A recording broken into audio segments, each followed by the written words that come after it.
Hello all, I'm just doing a real quick video on the 3-inch stainless steel clam knife and riveted wood handle. So just go on and turn it around so you can be able to get a good look at it and see what it looks like, just so you can get an idea.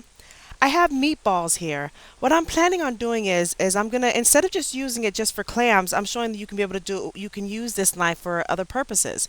For example, the meatballs I have shown in front of you.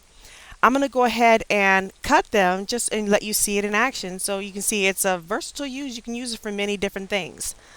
So let me go ahead and give you an example real quick. So I'm going to go ahead and chop it on up. It's chopping very easily, not hard at all, which is really, really nice.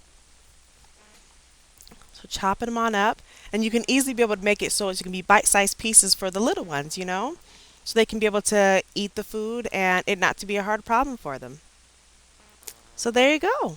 There you see it in action. It's not only can be used for clams, but you can use it to be able to cut up your meatballs. Thank you so much for watching.